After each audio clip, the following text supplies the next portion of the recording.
Stehen bei die Welt, steht das Herz doch a verklemmte, mit herabgeloste Händ, über a weinendiger Werbe. Es gucken Augen stark und singen sich doch in der Weitkeit. Es vergeht also die Zeit an Ewigkeit. Und schwer ist zu sehen die Welt durch ein Gemäuern. Das Glück hat uns verstärkt, die Ghetto-Teuren. Mach die Augen zu, dann siehst du alles wie in a Cholim. Es vergeht also die Zeit, die freie Welt. Ghetto, dich vergessen will ich keinmal nicht. Echo, du mein herziges, mein treues Licht.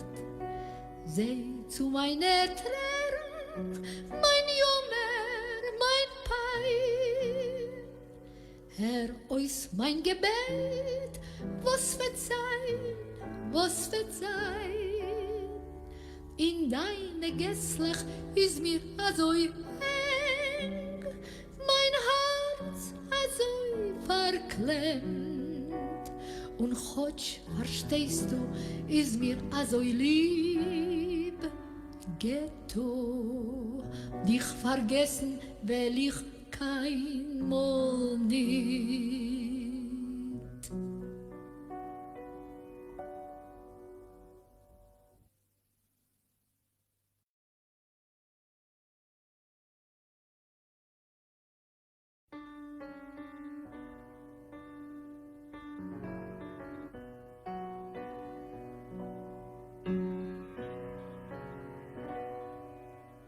Wir stehen bei die Welt, steht das Herz doch a verklemmte, mit herabgeloste Händ, über a weinendiger Werbe.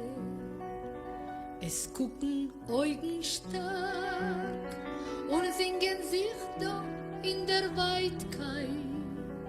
Es vergeht also die Zeit an Ewigkeit. Und schwer ist zu sehen die Welt durch ein Gemäuern.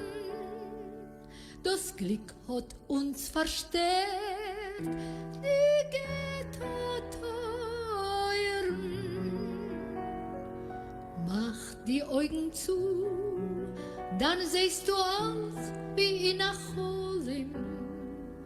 Es vergeht also die Zeit, die freie Welt.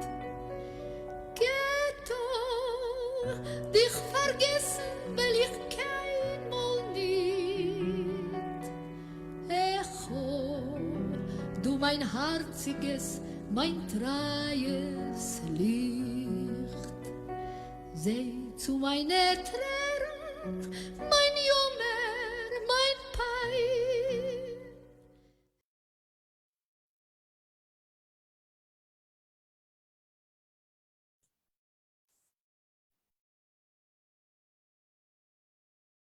Olá, boa noite a todos, a todas e a todos que nos acompanham nas redes sociais e aqui nesse webinar, né? Eu sou a Luzilete, sou parte do Departamento Pedagógico do Museu do Holocausto de Curitiba e é com muito carinho, né, e com muito prazer que a gente preparou essa conversa hoje com a Juliana, né, sobre as escolas democráticas, sobre o Janusz Korczak, nesse mês que é o mês da criança, né, onde a gente está aí pensando atividades para crianças e sobre crianças, sobre infância. É um prazer estar aqui com vocês.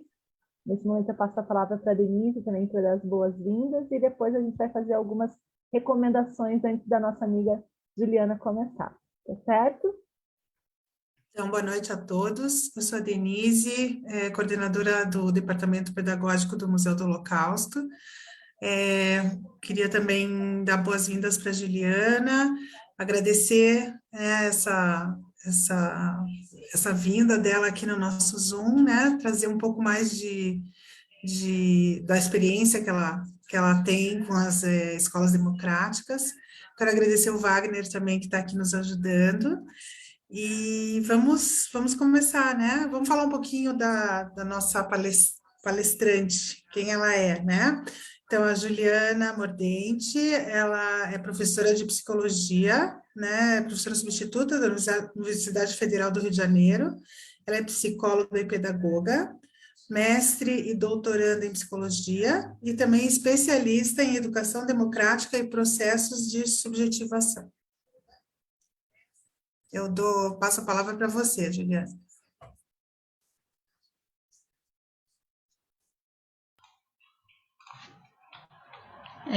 Então, boa noite a todas, todos e todes. Primeiramente, queria agradecer o convite, né, do Museu do Holocausto. Para mim é um prazer estar aqui hoje.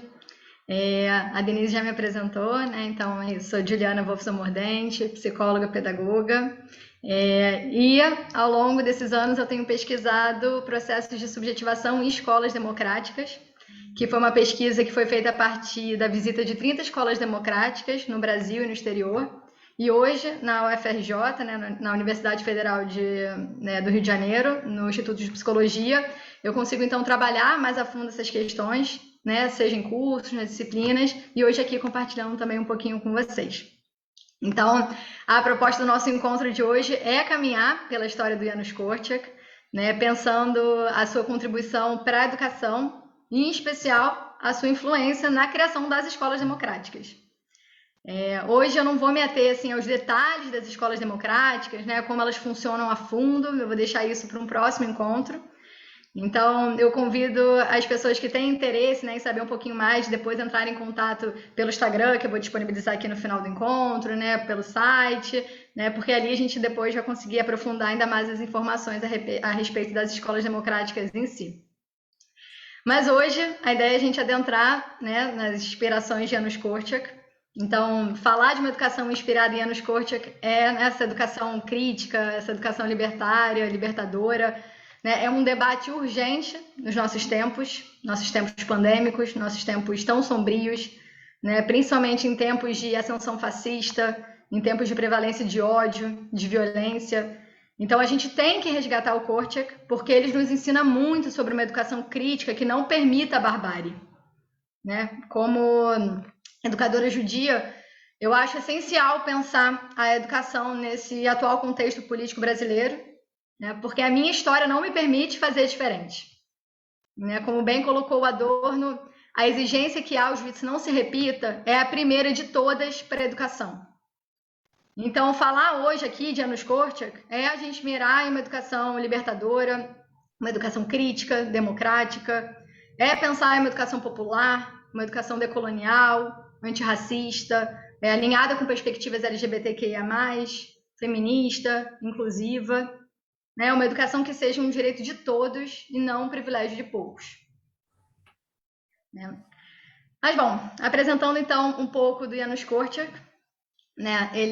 Janusz Korczak nasceu em Varsóvia, né, em 1878. Ele era judeu, escritor, educador, médico, pediatra.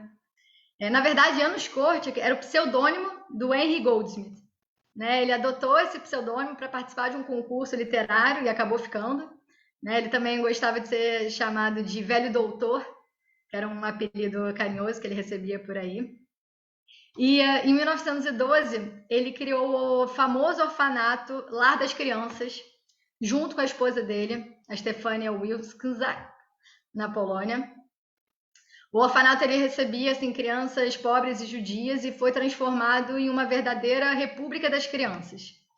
Daqui a pouquinho eu vou falar mais a fundo sobre o orfanato em si, mas eu queria só pontuar que, além disso, o Korczak ele é considerado um pioneiro no direito infantil.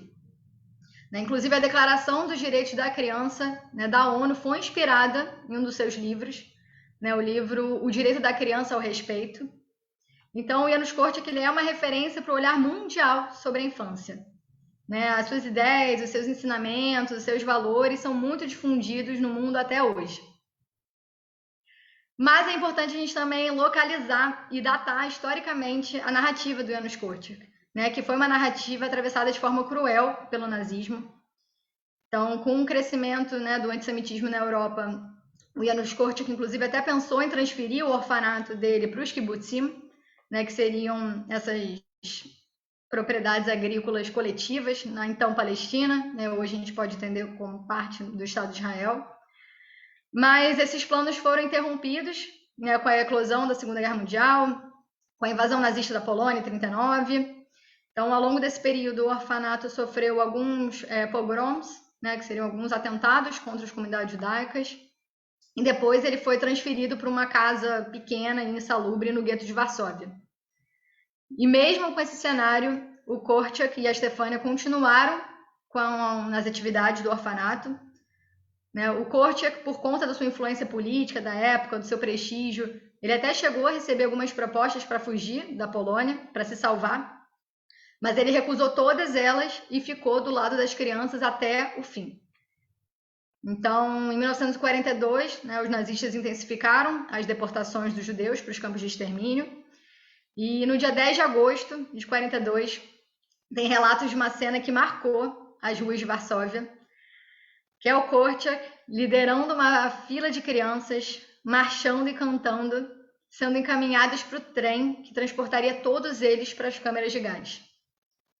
Então, dizem que o Korczak pediu para as crianças colocarem as suas melhores roupas, né, pegarem o seu brinquedo favorito, e então, em forma de cortejo, né, encabeçado por ele, 200 crianças, junto com dezenas de educadores, né, entre eles a Stefania, né, de mãos dadas, em filas, foram marchando até o trem.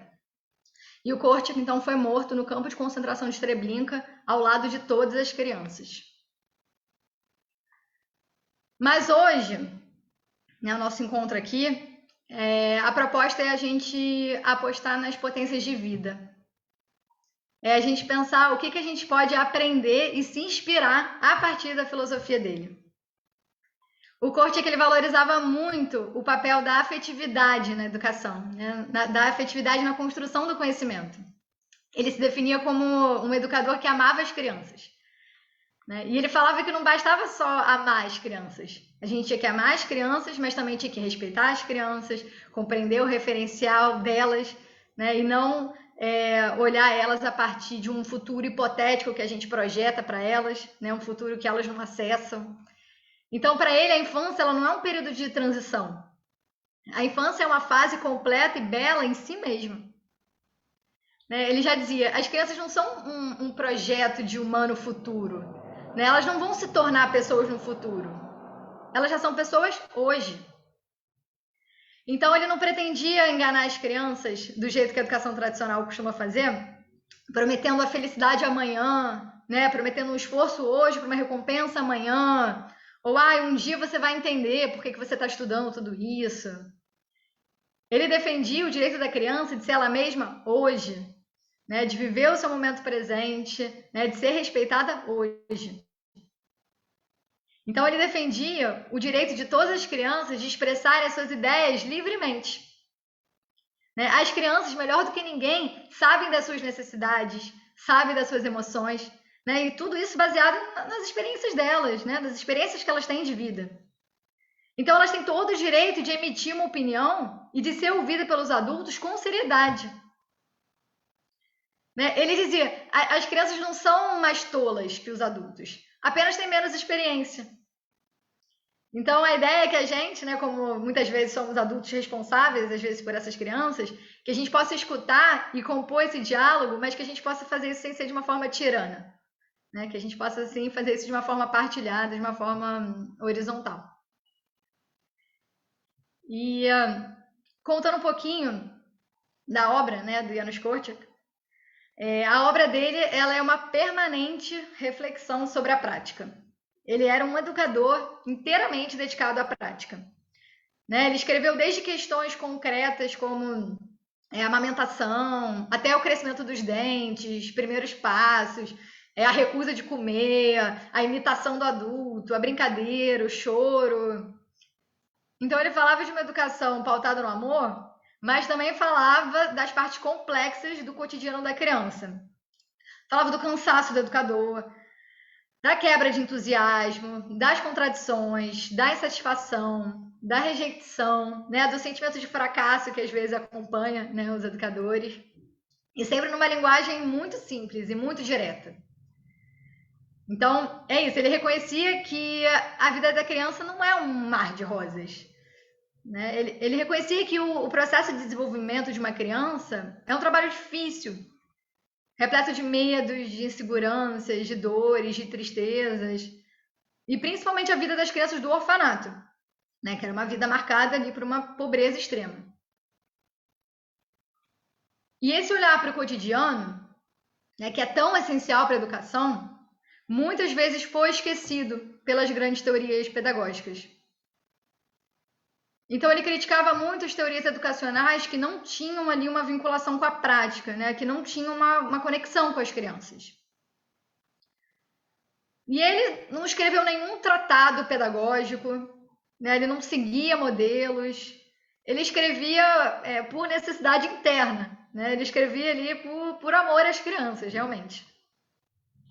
E aí eu quero destacar, em especial, um livro dele chamado Quando Eu Voltar a Ser Criança, né, que é a história de um professor primário, né, que está ali cansado dos problemas, e aí ele volta magicamente à infância.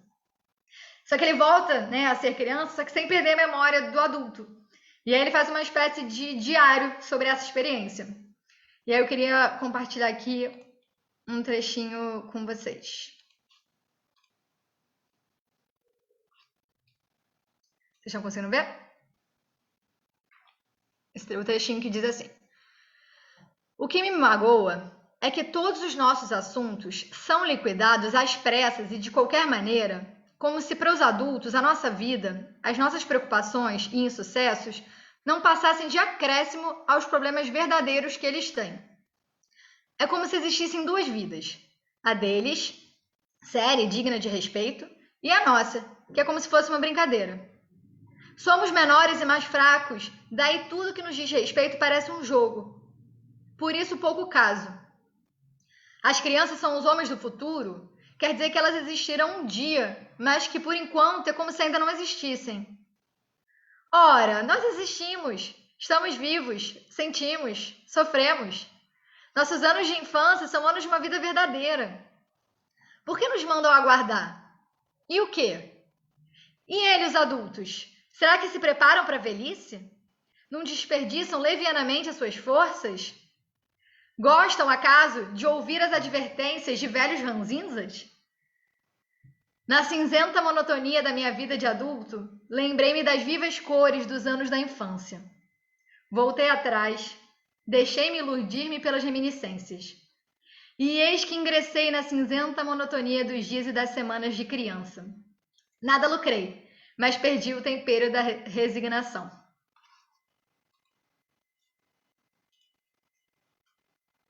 E esse trechinho do livro dele, eu acho que é um convite, né, para sempre quando a gente estiver ali na relação com as crianças, a gente estiver na dúvida do que fazer, a gente voltar à nossa infância, né, a gente resgatar a nossa criança, né, a gente resgatar as nossas memórias, a gente voltar, né, nesse túnel do tempo para ver se a gente tem talvez alguma pista, né, de qual caminho seguir, né, nessas encruzilhadas da vida. E bom, seguindo, quando a gente está traçando esse caminho do Janusz Korczak, né, é impossível a gente não pensar no Freire, né, no Paulo Freire, no patrono da educação, principalmente no ano do centenário, né? E existem muitos diálogos possíveis que a gente pode fazer entre Janusz Korczak e Paulo Freire. Eu vou aqui só trazer 3 pontos, eu acho que em comum, de tantas outras interseções possíveis. Né, para começar, o Freire, assim como o Korczak, acredita que a educação é um ato de amor, né? Que a educação ali é um ato de coragem que não teme o debate. O Freire já dizia, né, não se pode falar de educação sem amor. E os dois defendem não um amor ingênuo, né, mas é um amor que problematiza a história. É um amor que transforma a realidade por meio de uma ação criadora. Né? Para eles, amar o mundo é convocar ações que não compactuam com a opressão ou com a exploração. Né? Amar o mundo é colocar a libertação dos povos no horizonte. Então, os dois partilham, né, essa visão de transformação a partir do amor. Um outro ponto comum, né, que Janusz Korczak dialoga com Freire, é quando o Freire diz que um dos maiores desafios da escola tradicional é a motivação dos estudantes. Né, já que normalmente os alunos eles aprendem respostas de perguntas que eles não têm interesse. Então, os dois defendem uma educação em que os estudantes são ativos na escolha do que eles desejam aprender. Né? Os dois partem do princípio de que toda criança tem prazer de aprender. Né? Toda criança tem curiosidade diante do desconhecido. E aí cabe a nós, né, sermos sensíveis a esse processo e oferecer ferramentas, né, para auxiliar e orientar as crianças nessas escolhas. Então, assim, para o Janusz Korczak, ele não apostava só em uma educação repressiva, né, baseada no medo. Ele acreditava numa educação que acompanhasse ali a curiosidade infantil. E por último, né, a questão da liberdade. Né, para o Freire, a liberdade é o que pautava a pedagogia dele, né, e essa liberdade ela ia ser alcançada através da participação livre e crítica dos educandos. Né, o Freire sempre dizia, né, como se fosse possível dar aulas de democracia e, ao mesmo tempo, a gente considerar absurda e imoral a participação do povo no poder. Então, para ele, né, toda educação é um ato político. E isso dialoga muito com as ideias do Janusz Korczak de autogestão, que é um ponto que eu acho que é muito importante, que eu queria me adentrar agora com vocês. O Janusz Korczak ele apostava muito na autogestão. Né? Ele falava que, em várias situações, a criança e o adolescente, né, por estarem ali mais próximo dos seus problemas, eles poderiam pensar em soluções muito melhores do que um adulto. Então, estabelecer relações autogestionadas e democráticas no processo educativo é um grande passo para a autonomia infantil. Porque através desses métodos, né, as crianças elas aprendem não só uma autogestão institucional do espaço, mas concretamente elas aprendem sobre justiça, sobre respeito ao outro, sobre responsabilidade, sobre normas da vida coletiva. Elas aprendem a cuidar do espaço, aprendem, né, sobre o seu ambiente, aprendem a se responsabilizar por ele. E o Korczak ele defendia uma autogestão pedagógica como uma forma de preparação para uma autogestão social. Ou seja, ele era um educador voltado para a transformação social. Inclusive, ele defendia teses de um socialismo autogestionário. Ele achava que, crescendo em um ambiente com justiça social, né, com confiança, a criança, né, ia contribuir para a formação de um mundo justo, para a formação de um mundo sem dogmas, sem opressões. E aí é importante pontuar que esse movimento de autogestão, né, na escola não é só uma forma dos estudantes de se organizarem, né, de organizar os seus trabalhos, de assumir responsabilidade sobre a sua aprendizagem, sobre a sua formação. A autogestão ela vai além disso. Ela não é só um formato, ela não é um método despolitizado. Ela não é só uma brincadeira dos estudantes de se organizarem a si próprios.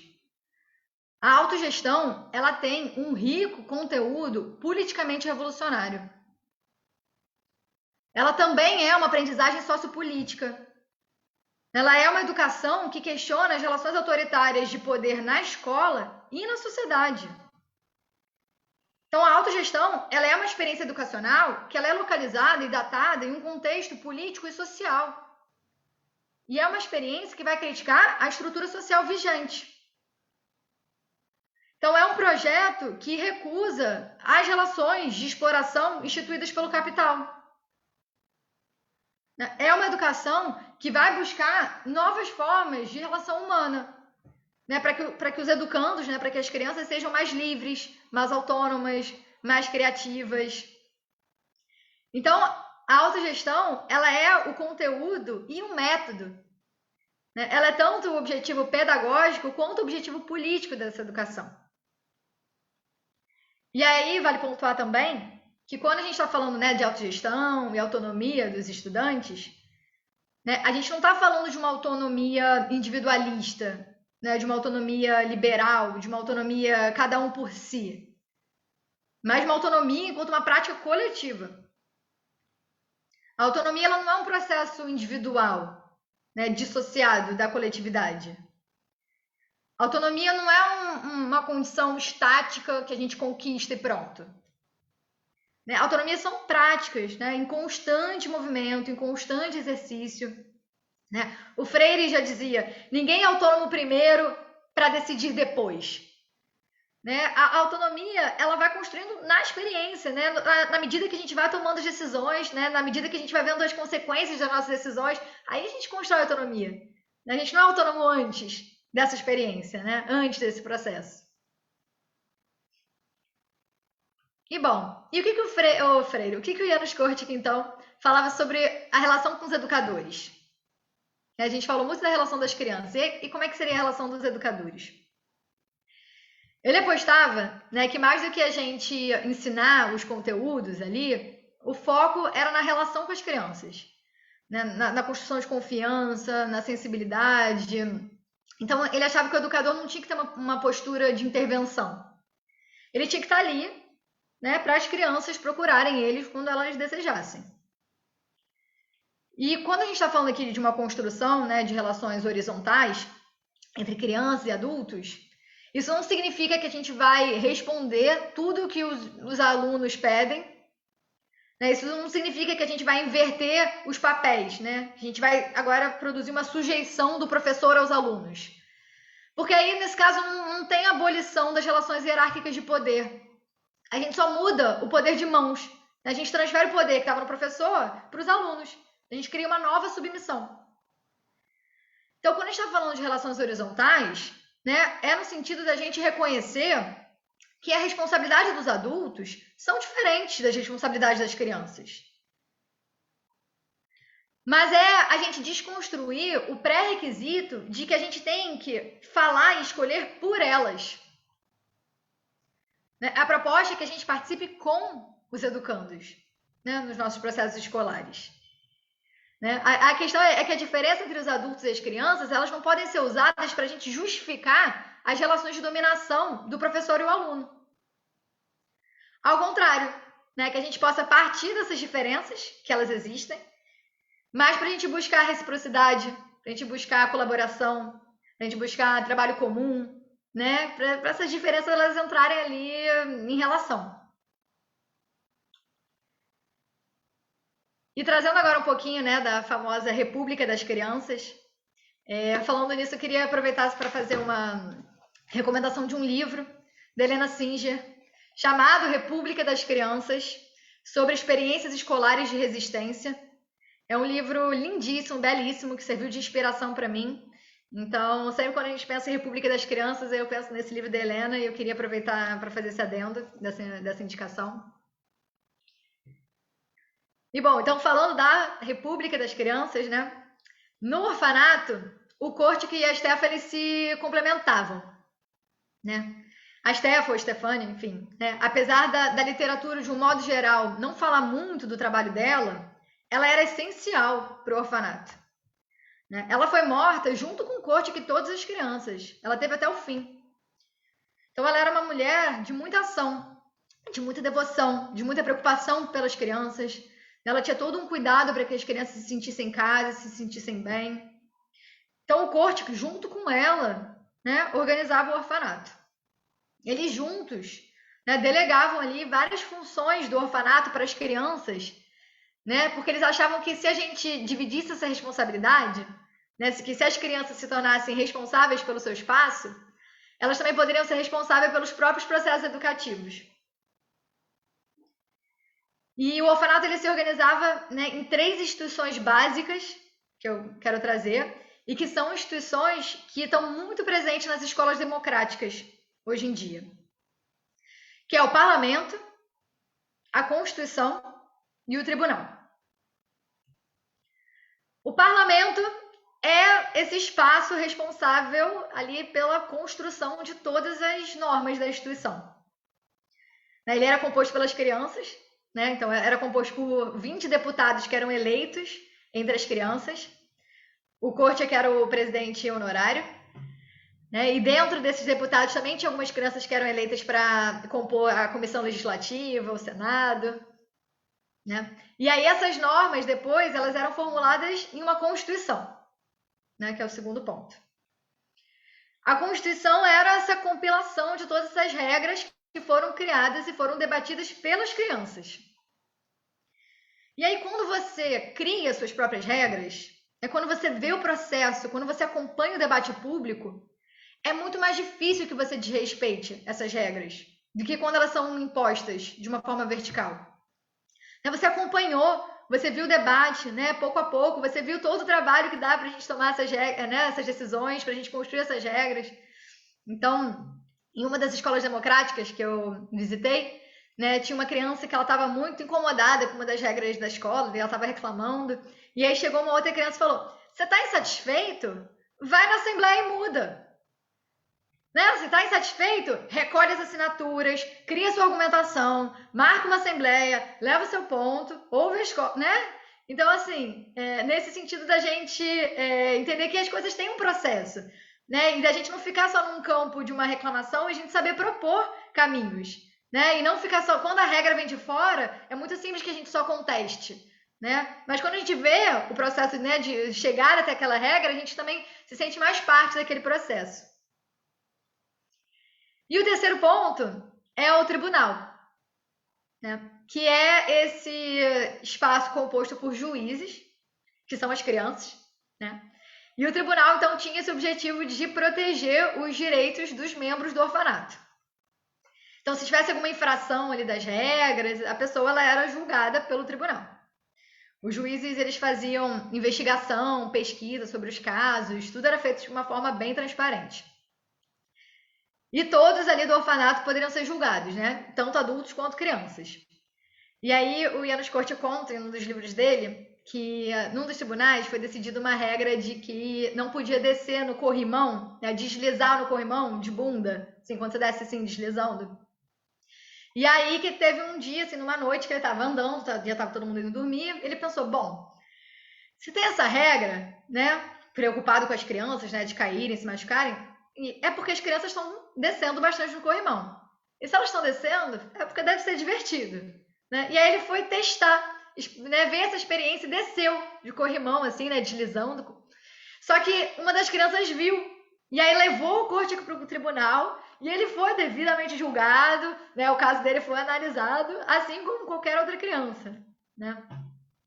Então, a ideia é isso, né? O tribunal é sobre o direito das crianças de serem levadas a sério, né? De serem levadas a sério nas suas demandas, nas suas necessidades, nos seus combinados.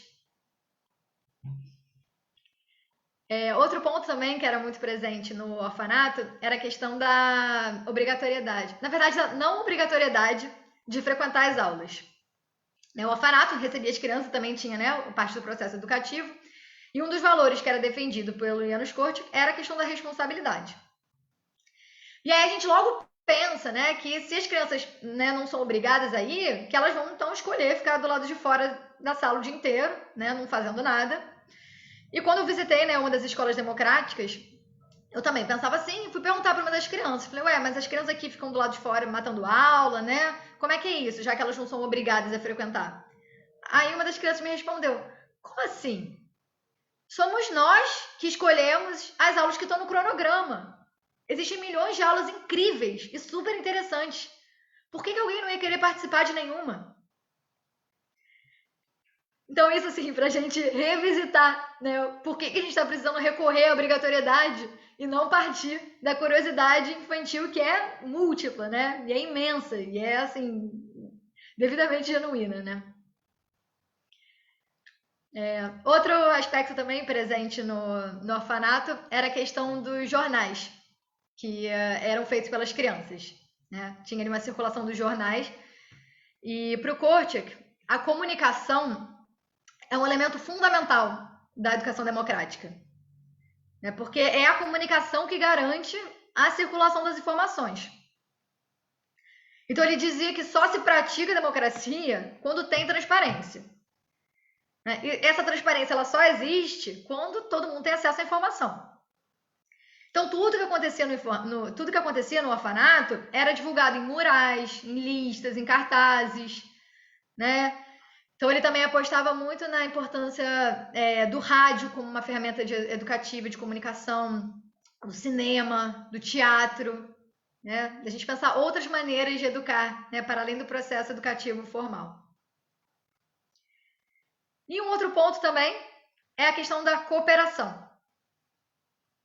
O Janusz Korczak ele acreditava que as crianças podiam aprender uma com as outras, ali no convívio, na cooperação.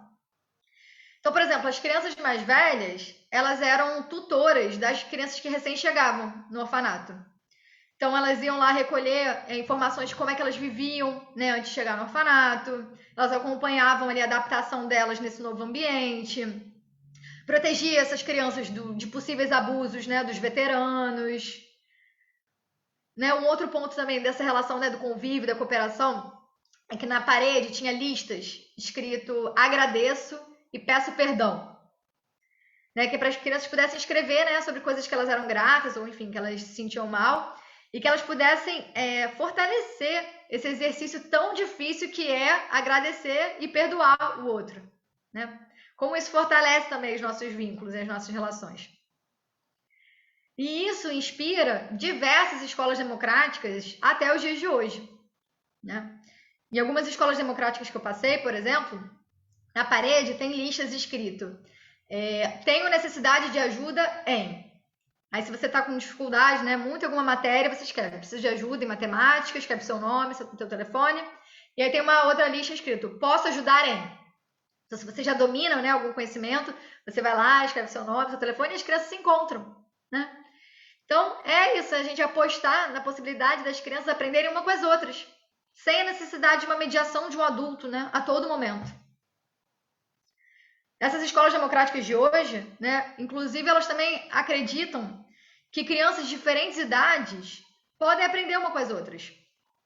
Grande parte delas não são nem organizadas por séries, né, de idades.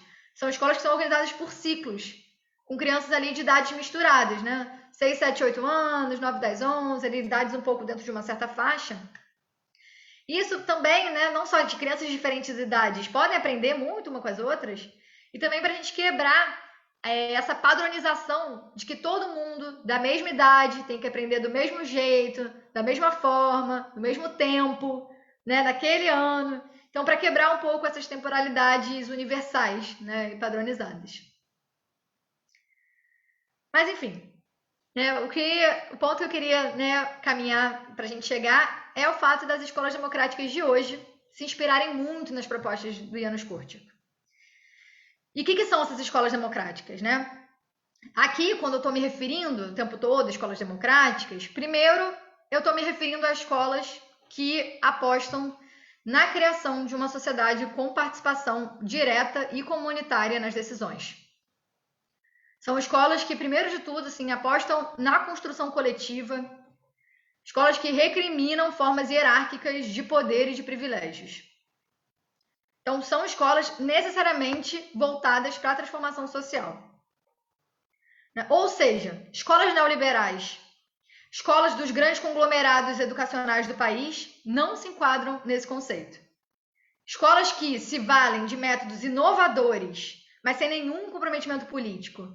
Né? Escolas que se valem só de mudanças tecnológicas, né? Ou que mudam ali a fachada da educação, sem mudar a dimensão ético-política, não se encaixa nesse conceito. Então, a educação democrática não é só método, não é só colocar os alunos em roda, não é só falar de projetos. Tem que ter um compromisso específico de transformação social. Porque senão a gente esvazia as metodologias, segue receita de bolo e acha que já é o suficiente para a gente, né, conquistar uma democracia. Então, muito importante, acima de tudo, a gente fazer essa diferenciação. Né? Porque hoje em dia, ainda mais com o crescimento dos grandes conglomerados educacionais, a gente se confunde um pouco, né, nessas propostas progressistas. Então, que a gente deixe claro o nosso posicionamento contra a educação democrática. E, bom, E para investigar, né, essas escolas democráticas, adentrando um pouquinho mais na minha pesquisa, eu criei o projeto Andanças Educativas, né, que eu visitei cerca de 30 escolas democráticas no Brasil e no exterior. Foram 23 escolas brasileiras, né, espalhadas Rio, São Paulo, Bahia, enfim, espalhadas pelo Brasil. 6 escolas israelenses e uma escola em Portugal, né, a famosa Escola da Ponte, para quem já ouviu falar.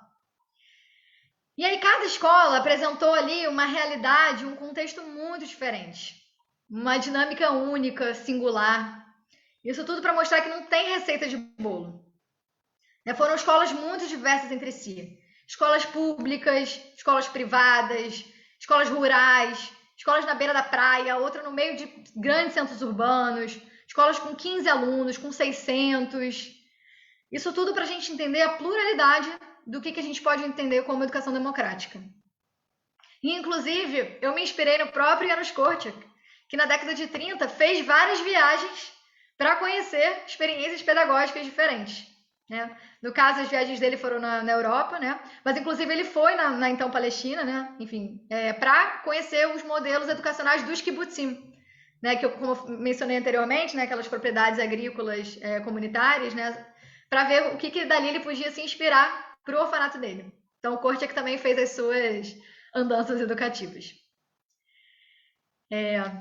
Enfim, então, ainda que cada escola, né, tenha ali o seu modo de funcionamento, de organização, tem alguns dispositivos delas, só que eu quero destacar, que a gente pode associar com a tal República das Crianças.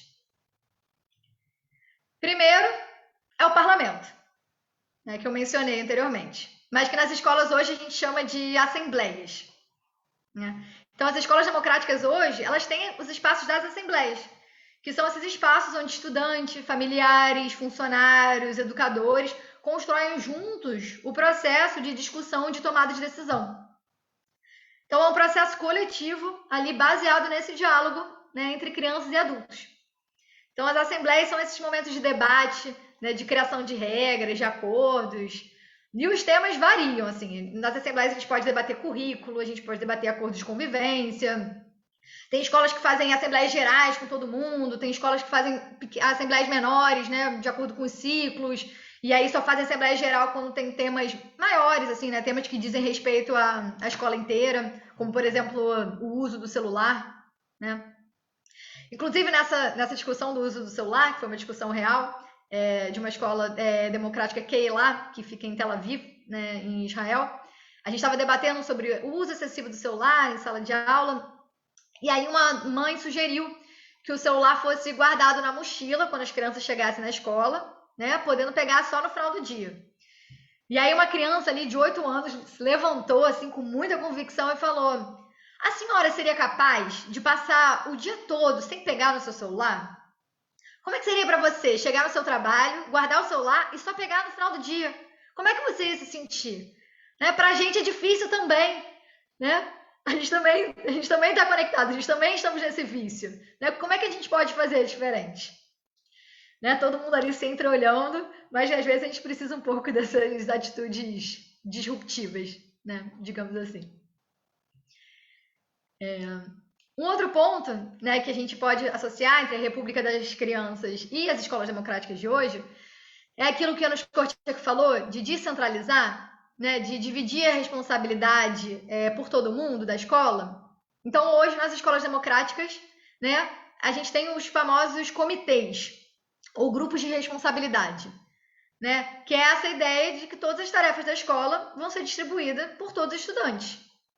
Então, os estudantes eles podem se inscrever no comitê de alimentação, que pensa, né, o cardápio da escola, no comitê de horta e jardinagem, no comitê de reciclagem, de manutenção, né, de espaços, às vezes, que precisam de ajuda da escola, financeiro, organização da biblioteca, organização de passeios, limpeza do espaço, brinquedos, jogos.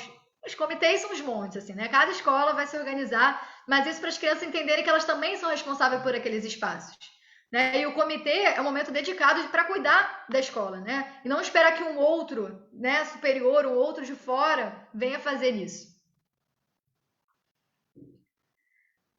Um terceiro ponto, né, que é comum também entre a República das Crianças e as escolas democráticas, são os tribunais, mas que hoje em dia a gente chama de mediação de conflitos, né, tem um outro nome. Nas escolas democráticas hoje, né, as crianças que são juízes costumam passar por um mini curso para a gente tentar construir soluções ali no tribunal que elas sejam construtivas, né, que não sejam só encaminhamentos punitivistas. Né, entendendo que o conflito ele é parte integrante da vida, ele é parte integrante da atividade social. A gente não pode fingir que o conflito não está na escola, pelo contrário. Né, o conflito ele é a manifestação da ordem democrática. Né, ele é o que garante, o que sustenta essa democracia. Então, ele não é algo que tem que ser abafado. Então, assim, ainda que não seja fácil da gente lidar com os conflitos através dos tribunais, eles são um instrumento de amadurecimento. Eles são um espaço em que os estudantes têm voz, em que eles são ouvidos com atenção, com seriedade. Então, tem um caso, né, que eu quero trazer também. Normalmente, a mediação de conflitos costuma ser na maioria das escolas assim, né? Acontece uma situação que, quando ela não consegue ser resolvida ali na hora, e as crianças querem um encaminhamento para aquilo, elas escrevem, né, o que aconteceu, colocam numa urna, enfim, e de tempos em tempos, ou uma vez por dia, uma vez por semana, não sei, acontece o momento desse tribunal, né, que tem um adulto responsável, as crianças que foram eleitas para ser juízes ali, e vão escutar as partes envolvidas e as suas testemunhas. Então, teve um caso de uma aluna que levou um menino para um tribunal, né, porque ele tinha espetado ela com um lápis. Né? E o menino tentou se justificar falando, olha, eu espetei porque ela me sacaneou de eu ter sido suspenso na semana passada. Só que era a quinta vez que esse menino ele era levado para julgamento. Ele tinha acabado de sair de uma escola tradicional, ele estava passando ali por um processo de adaptação na nova escola, né? A testemunha da menina negou que ela tinha provocado, enfim, resumidamente, assim, né? Tiveram 3 encaminhamentos a partir disso. O primeiro é que o menino ele tinha que fazer uma pequena discussão, uma certa apresentação ali com o grupo dele, da turma ali, sobre como é que a gente pode acolher a nossa raiva em momentos difíceis, né? O que a gente faz quando a gente escuta alguma coisa que atravessa a gente, né? E a gente se sente violentado, quais são os recursos que a gente tem para lidar com isso. 2, ele ia receber o apoio constante de 2 amigos. Ele ia eleger 2 amigos que iam estar do lado dele em todo momento da escola, né, para tudo que ele precisasse. Então, assim, fortalecendo a rede, né, de contatos dele, de apoio. E o terceiro ponto é que, na próxima tribunal que tivesse, ele tinha que participar como juiz, e não mais como parte acusada. Né, para ele entender que a ideia ali não era né, recriminá-lo, colocá-lo ele numa situação delicada, né, é apenas a gente exercitar esse encaminhamento dos conflitos, e ele era convidado, então, a ocupar esse lugar de juiz. Bom, e o último ponto, só que eu quero trazer, né, que a gente já falou de similaridades entre as escolas democráticas e a República das Crianças, então a gente falou das assembleias, né, a gente falou dos grupos de responsabilidade, né, ou chamados de comitês, a gente falou dos tribunais, e o último ponto, assim, resumidamente, que eu queria trazer é a questão da liberdade curricular, porque o Janusz Korczak, né, ele acreditava numa educação que partia da curiosidade das crianças. Né? E as escolas democráticas, então, também são aliadas a essa perspectiva. Então, são escolas que apostam na autonomia dos estudantes para construírem as suas próprias trajetórias de estudos. Então, a maioria das escolas, elas não têm um currículo enrijecido. E isso permite que os estudantes, né, a partir dos seus interesses, a partir das suas experiências vividas, dos seus contextos, construam os seus próprios percursos pedagógicos. Então, a maioria das escolas tem um currículo objetivo a ser cumprido, né?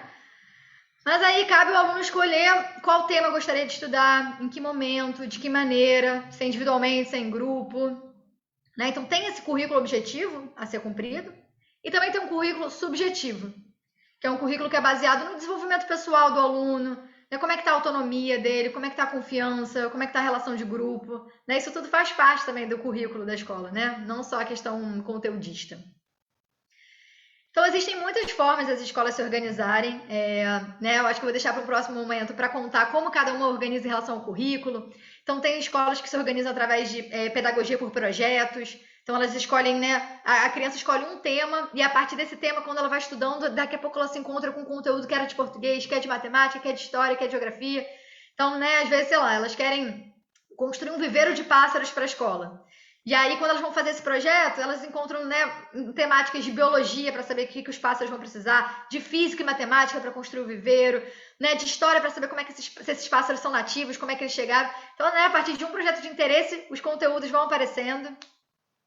Tem outras escolas que trabalham com planejamento diário, né, que a cada dia a criança senta com o tutor, cria seu planejamento. Tem outras escolas que trabalham com um projeto central, que é um tema central para toda a escola, e aí cada turma faz um recorte. As escolas israelenses, por exemplo, trabalham com disciplinas obrigatórias e eletivas. Então a criança monta, né, o seu quadro ali, né, de horários a partir das disciplinas obrigatórias e eletivas. Enfim, muitas possibilidades de como lidar com esse currículo. Então, finalizando, eu só queria dizer que as escolas democráticas, elas não são um modelo fechado, pronto, acabado. Elas são um processo vivo, processos com erros, com acertos, que estão ali se atualizando todos os dias. Então, são escolas que estão refletindo diariamente sobre as suas práticas. E aí, por isso que é muito importante a gente não reforçar um lugar romantizado e idealizado dessas experiências, né? A ideia é a gente apostar na força de contestação dessas experiências, né? Ou seja, é a gente se valer dessa inspiração de todos os exemplos de escolas democráticas que estão espalhadas aí no Brasil e no mundo, para a gente então pensar que uma outra educação é possível.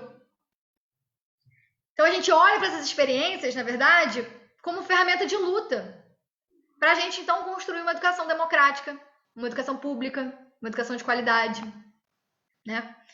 E que assim como Janusz Korczak, né, que a gente possa seguir construindo uma educação pautada no amor, no diálogo, no respeito a todos, né, e que a gente possa enxergar o mundo com os olhos de criança, né, e oferecer esse olhar para quem se dispuser a ver também. É isso, gente. Queria agradecer. Muito obrigada.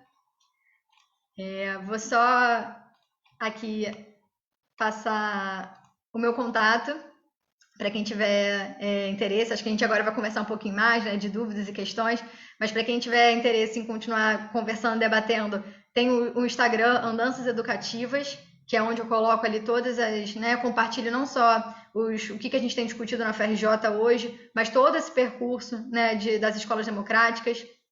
Esses relatos, eles estão organizados num site também, que eu coloquei aqui para vocês, e lá também dá para vocês entrarem escola por escola, ver como cada escola funciona, né, localizada em cada, né, canto do mundo, e também o meu e-mail, para quem tiver interesse, depois de a gente seguir conversando, segue aí os contatos. Muito obrigada.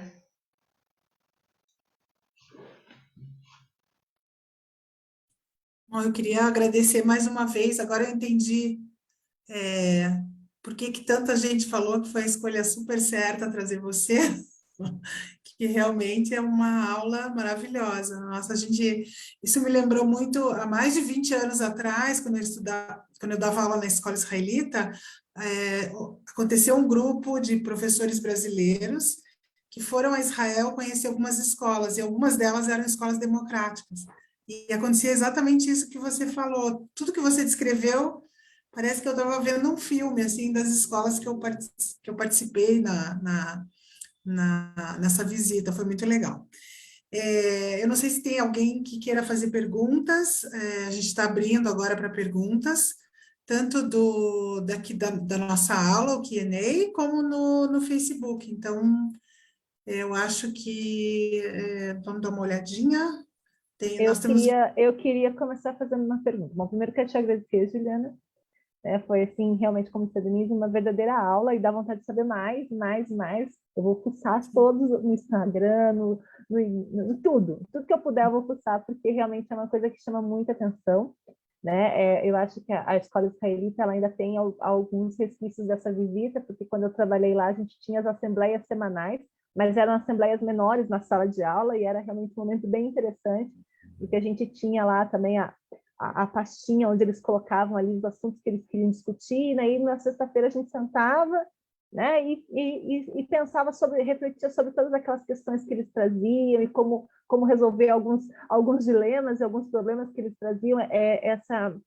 Essa coisa como você Ah, eu falou, travei um minutinho. Se você puder voltar, Lu, eu travei um tá, minutinho. não. Então, aí é o que eu estava falando. Daí na escola a gente tinha esse encaminhamento, né? Então, na sexta-feira nós sentávamos, tirávamos todos os bilhetinhos que estavam lá guardados, né, nas pastinhas e conversávamos sobre eles e tentávamos juntos procurar soluções para algumas coisas, conversas para outras.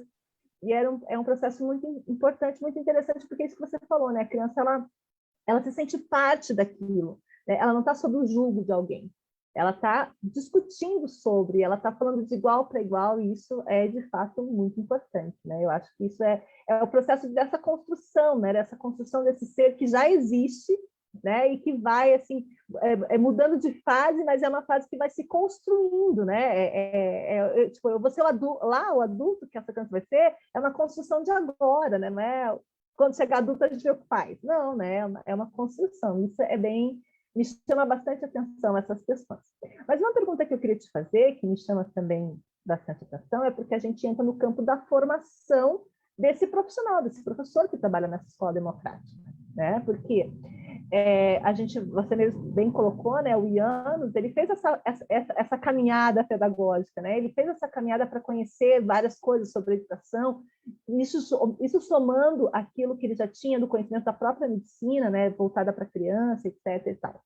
E ele foi construindo isso, né? Ele não chegou com uma fórmula pronta, ele foi construindo a partir dessas experiências, né? E dessas vivências, e desses conhecimentos, dessa busca. E como que funciona no caso desses professores que trabalham nessas escolas democráticas, né? Existe uma formação para o professor que trabalha numa escola democrática? Ou ele também vai, claro, muito provavelmente ele também vai se construindo dentro do processo, justamente porque as escolas democráticas têm as suas peculiaridades, né? De acordo com o local onde elas estão, de acordo com o público que elas atendem, né? De acordo a que instituições elas estão vinculadas. Mas eu queria te perguntar isso, né? Nessas tuas andanças, nesse teu conhecimento nessas escolas democráticas, como que acontece o processo formativo, né? O que a gente chama de, teoricamente falando, né? A formação continuada desses profissionais que atuam nessas instituições. Essa é uma pergunta bem minha, assim, bem curiosa. Inclusive, eu só queria colocar um adendo quando a gente participou dessa viagem, foi para justamente começar a pensar sobre a educação para a diversidade, que era em hebraico Orah Mutemet, né, que a gente fez acontecer na escola, na nossa escola, do nosso jeito, né, não uma cópia do que vinha, mas realmente adaptando para nós. E uma coisa que me chamou muita atenção, que talvez acho que a Juliana possa falar mais, que se falou um pouquinho até, que não é um método, né, é uma concepção. Essa é a grande diferença. Por isso que é tão importante o professor fazer parte disso, né? Fazer tá lá dentro de corpo e alma, e não só transmitir um método ou utilizar, né?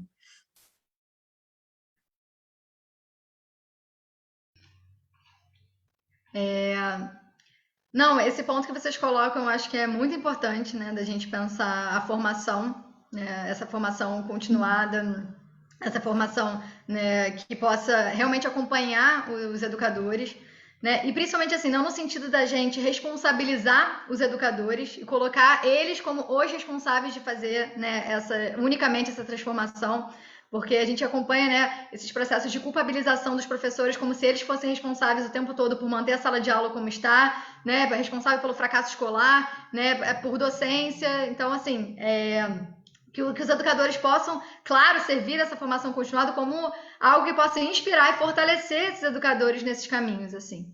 Então, nas escolas que eu visitei variava muito, assim. Tinha algumas escolas que elas mesmas proporcionavam a formação para educadores que vinham de diferentes realidades, diferentes espaços, com diferentes concepções.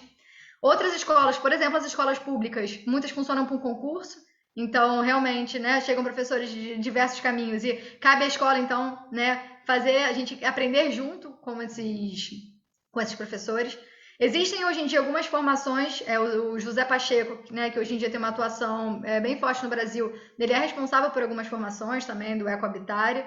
Mas, para mim, a formação é quando a gente está habitando esses espaços, a gente faz um curso de uma educação antirracista, e a gente faz um curso de uma educação decolonial, e a gente possa partilhar, então, esse caminho, né, e não achar que cabe ao professor sozinho, né, correr atrás ali dos conteúdos, porque senão é muito duro e muito pesado.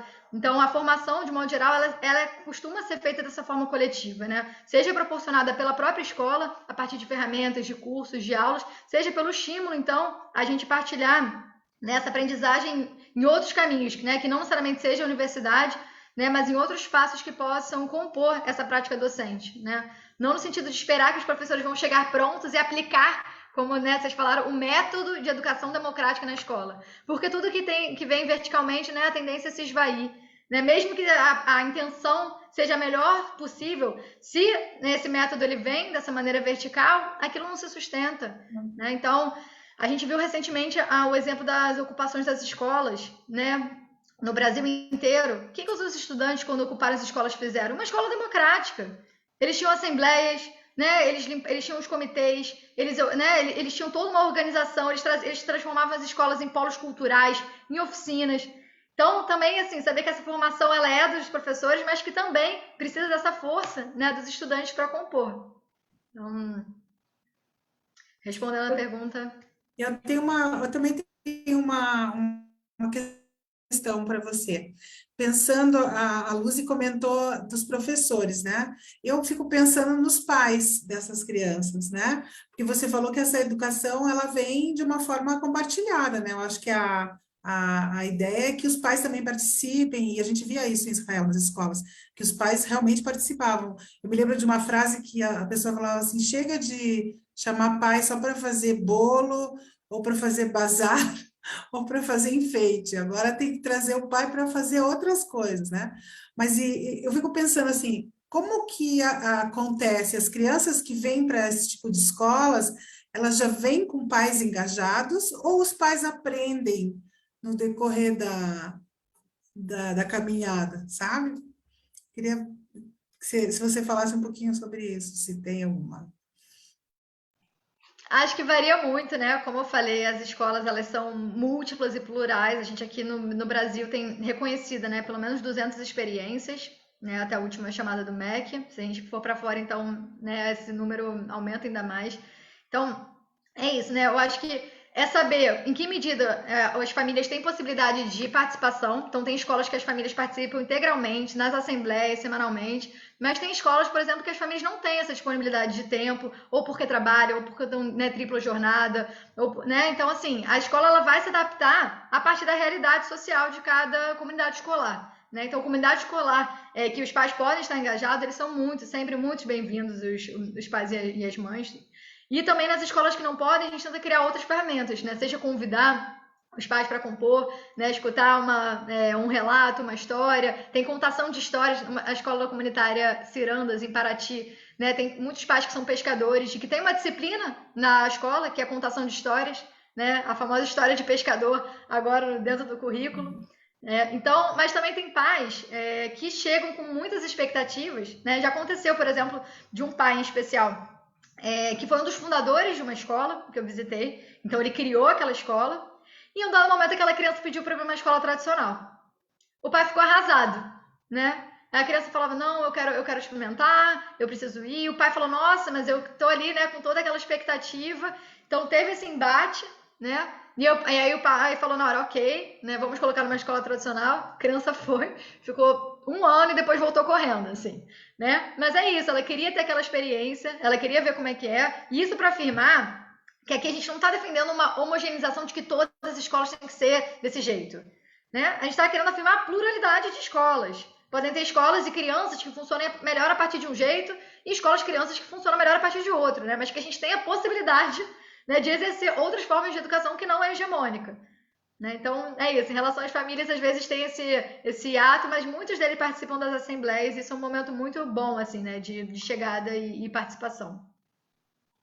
Você me fez Obrigada. pensar uma situação, Juliana, que não tem a ver com escola, mas tem a ver com essa ideia de coparticipação. E quando você falava das crianças, dessa ideia delas se envolverem, né, com as decisões, com os departamentos dessa unidade escolar, né, seja lá na alimentação, seja no financeiro, seja...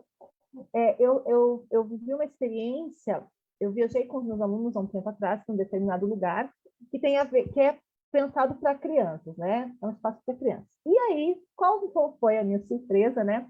Quando eu descobri que os monitores que faziam as atividades com as crianças tinham um monitor, aquele que era contratado para ser monitor, mas o segundo monitor ou era alguém da cozinha, ou era alguém da manutenção, ou era alguém da administração, era alguém, e eles rodavam, eles faziam um rodízio. O monitor fixo era o monitor fixo, mas aquele que era o co-monitor, digamos assim, né, ele rodava e ele tinha outras funções que não, né, era uma vez que ele era monitor, depois ele voltava para o cargo dele, na semana seguinte ele ia monitorar de novo. E aí eu fiquei bem interessada em entender esse processo, né, por que era assim. E aí, né, o administrador geral, ele me explicou uma coisa muito interessante. Ele falou assim, olha, tá vendo aquela ponte lá em cima, umas pontes nas árvores, né, no topo das árvores? Ele falou, tá vendo aquela ponte lá? Quando eu trabalho na manutenção e olho daqui, eu vejo um cabo arrebentado, eu digo assim, não, aquele cabo está arrebentado, mas criança é leve, né? Tipo, eu não preciso arrumar já esse cabo, eu posso esperar.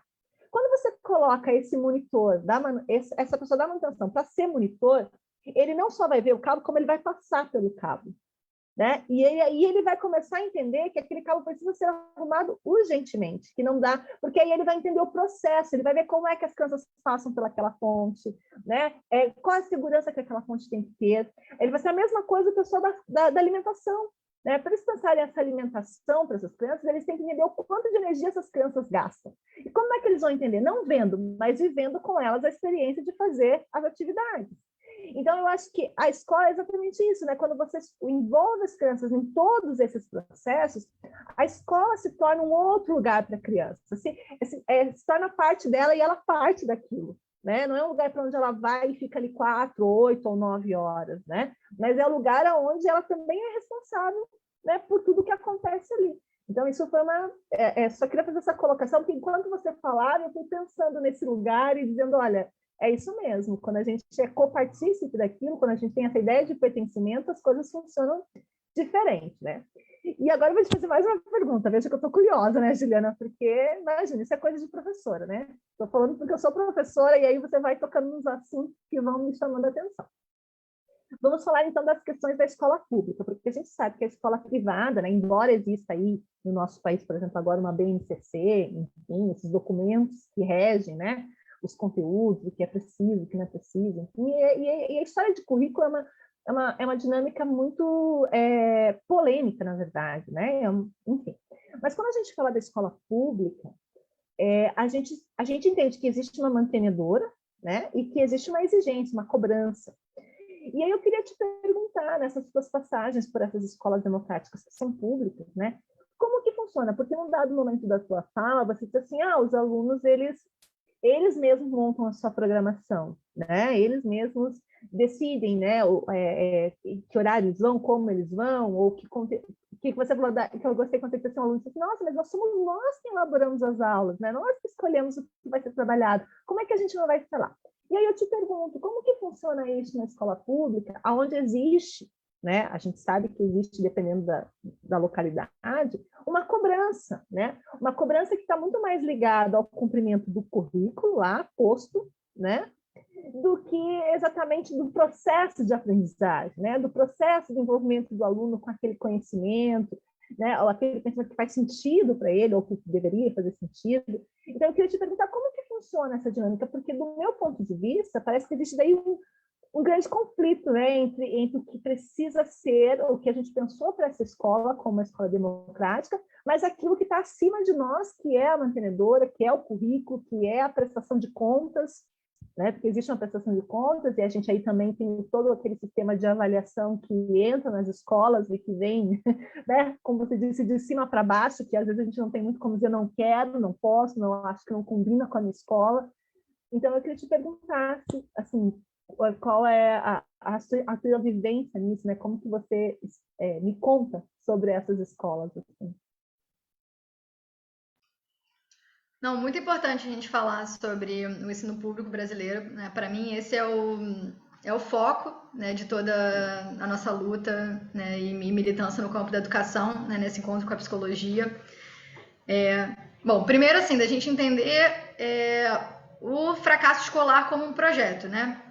Então, não à toa, a gente não encontra a maioria dessas experiências em escolas públicas, né? Porque o fracasso da escola pública ele é um projeto, né? De anos se consolidando e que não tem interesse em convocar um ensino crítico, um ensino participativo, né? Porque um ensino crítico ele destrói mitos, né? O ensino crítico ele faz a gente repensar os nossos, enfim, os nossos processos de opressão. Então, não à toa que essas escolas elas encontram inúmeras barreiras no ensino público, né? Então, às vezes a gente considera experiências muito numa esfera privada e elitizada, e a gente também deixa de olhar para essas experiências que existem e que resistiram no espaço público.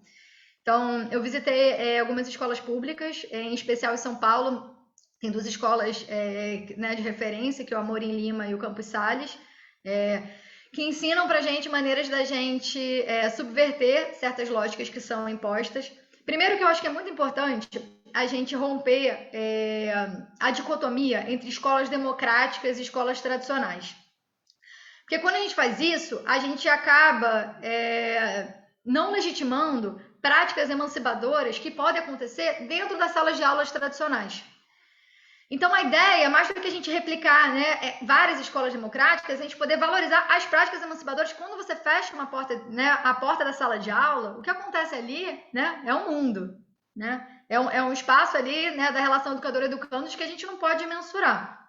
Então, mas nesse sentido, né, as escolas públicas, elas claro que enfrentam né, mais barreiras, de um modo geral, só que existem sim possibilidades de configurações. A LDB não manda a gente organizar as carteiras enfileiradas, não manda a gente fazer prova como única forma de avaliação, não manda a gente organizar as séries por idades. De acordo com a lei, a gente pode organizar a escola em ciclos, né, de acordo com autonomia, de acordo com interesse. Né, a gente pode aplicar outras formas de avaliação, a gente pode né, bagunçar certos espaços. Então, às vezes, a gente tem que discernir o que é legislação e o que é tradição. Porque às vezes a gente permanece numa certa tradição, né, achando que necessariamente ela está vinculada com a legislação. Claro que tem entraves da escola pública, como recursos, como né, falta de pagamento de professores, como professores horistas que têm que trabalhar né, em tantas outras escolas, e é muito difícil você se engajar num projeto democrático quando você está exaurido, né, sem receber salário. É claro que tem fatores né, desse sucateamento da educação pública que interferem, né?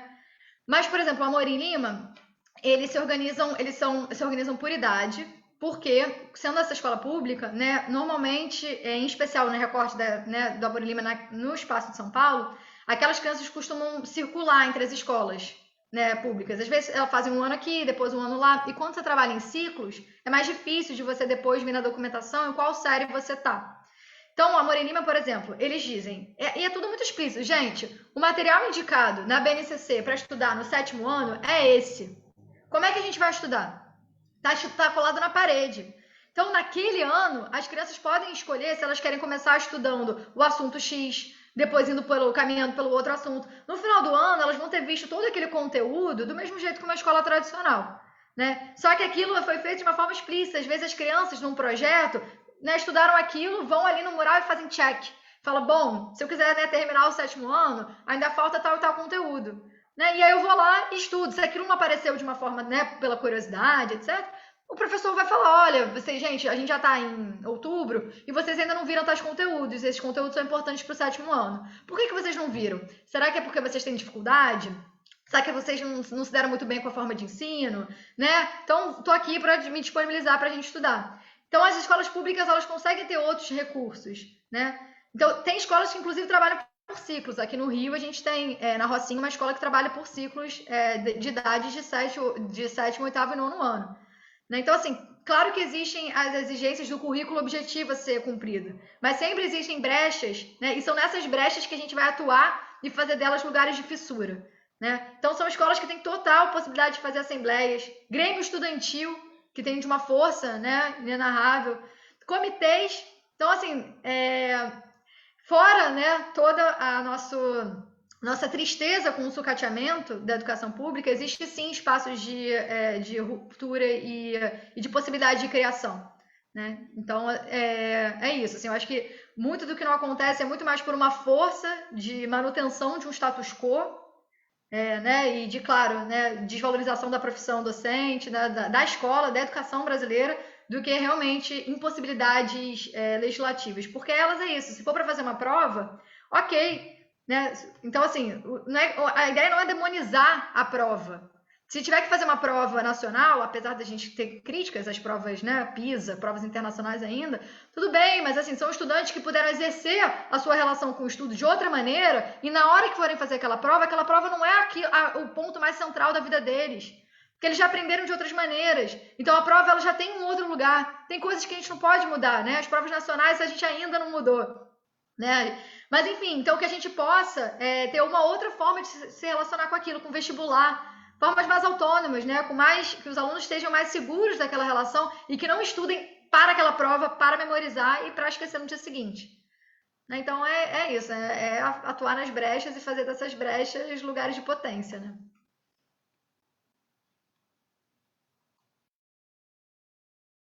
Obrigada, Muito bom. Juliana. Obrigada, Juliana. Pelo que eu estou vendo aqui, Luzi, eu acho que não tem nenhuma pergunta, né? O nosso... Não, eu também não tenho nenhuma pergunta aqui no e-mail. E eu estou vendo que aqui no nosso... deixa eu ver, dar uma olhadinha aqui no Facebook. Peraí, apareceu alguma coisa. Tem uma pergunta, né, um comentário da Roseli Goffman, dizendo que o educador em tempos de fascismo trabalha nas frestas, nas fronteiras, no subterrâneo. Há muitos mundos possíveis. Então, colocando, né, que você colocou agora. Muitas pessoas agradecendo a excelente aula. Tem, inclusive, aqui a Yara Leventhal, de BH, ela está comentando de um livro, Diário de Blumka, que é muito bonito e conta sobre o orfanato de Korczak também, então ela está, vamos dizer, disponibilizando essa informação. E é isso. Inclusive, vai ser uma das indicações de livros dessa semana. Exatamente, né? exatamente. Bom, eu quero, se a gente não tem perguntas, eu queria mais uma vez agradecer, né, e dizer que foi, assim, realmente uma aula, fiquei muito feliz, muito emocionada de escutar sobre educação democrática, como a Lucy falou, a gente vem de escola, então a gente tem essa paixão, né, nos olhos, a gente gosta de falar sobre isso. Não sei, Lucy, você quer comentar alguma coisa? Não, era isso mesmo, eu também queria te agradecer, dizer que por mim a gente queria que a noite toda conversando, porque eu também queria outras muitas perguntas. Mas aí a gente ia ficar uma noite toda aqui, né? Porque falar disso é muito importante, né? Falar de educação é importante.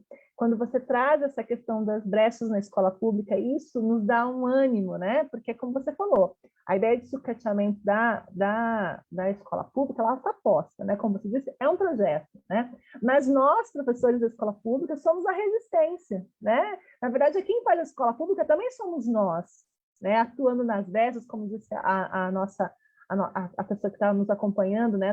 Nas brechas, nas fronteiras, né? No subsolo, em todos os lugares. Então, quando você traz essa ideia dessa escola democrática, né? Isso acho que dá assim, para a gente um ânimo de dizer, olha, existem outras formas de se fazer educação, mesmo diante de todos os pesares, né? Existe ainda uma outra forma de se fazer, e eu gosto muito quando você diz assim, sem demonizar a ideia da escola tradicional, sem demonizar, sem colocar a responsabilidade toda no professor, né? Porque o professor, como você mesmo disse, né, é culpado de tudo, né? Se dá errado, a culpa é do professor. Se dá certo, nunca é o professor, mas se dá errado, é sempre o professor, né? Então, eu acho que essas discussões, tudo que você trouxe, Juliana, para a gente, além de formativo e informativo, é também inspirador, né? É também aquilo que nos move, que olha, ainda há ar para se respirar. Né? Então, eu queria te agradecer muito, Juliana, dizer que a gente quis muito que você estivesse aqui, né? Quando a gente pensou as atividades de outubro, a gente pensou assim, a dedo tudo o que a gente queria para poder falar de infância, para a infância, mas também sobre a infância. E eu acho que a tua fala veio assim num momento crucial, porque ela não fala só da infância, mas ela fala do educar essa infância, né? Então, muito obrigada, Juliana, eu desejo aí muito sucesso na sua pesquisa, né? Que você siga, né? Siga dando passos largos nessa pesquisa, trazendo cada vez mais informações para a gente. E eu já estou aqui ó, pensando numa outra forma de você vir para você continuar, para você nos falar aquilo que você não falou dessa vez. Com Já certeza, vai a gente vai anotando trocar aí. bastante, vamos trocar bastante figurinha, né? E lembrando que amanhã, né, Lúcia, a gente tem um debate virtual também, vai ser às 6 horas, né? Com a equipe que coordenou, que fez junto conosco aqui com o Museu do Holocausto, um projeto também muito bonito de animações, né, de histórias de sobreviventes. Então, amanhã a gente vai falar com essa equipe da Universidade de Pernambuco e eu espero que seja também um momento muito interessante aí para a gente trocar ideias. Com certeza. É isso, E a gente. gente Queria agradecer o convite. Foi uma honra receber o convite. Fiquei muito feliz de estar aqui, né, da gente poder, né, construir essa troca. E fico aberta à disposição, né, para a gente seguir debatendo, seguir construindo essa luta. Então é isso. Deixei meus contatos, né, sigo aberta também para a gente fazer inúmeras outras parcerias.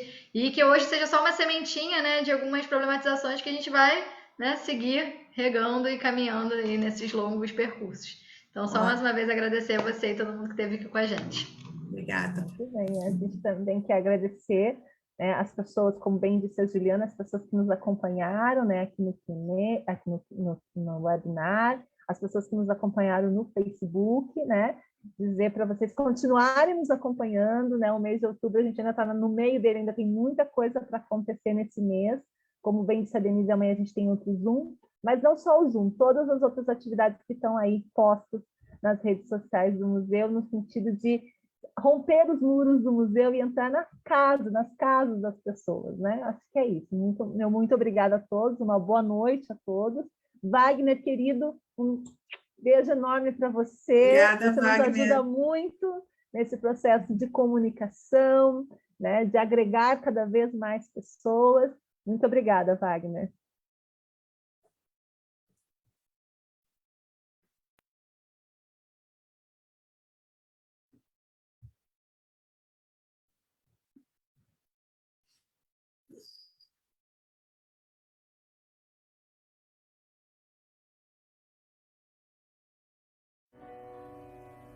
Wir stehen bei die Welt, steht das Herz doch a verklemmte, mit herabgeloste Händ, über a weinendiger Werbe. Es gucken Augen stark und singen sich doch in der Weitkeit. Es vergeht also die Zeit an Ewigkeit. Und schwer ist zu sehen die Welt durch ein Gemäuer. Das Glück hat uns verstärkt, die geht teuer. Mach die Augen zu, dann siehst du alles wie in a Cholem. Es vergeht also die Zeit.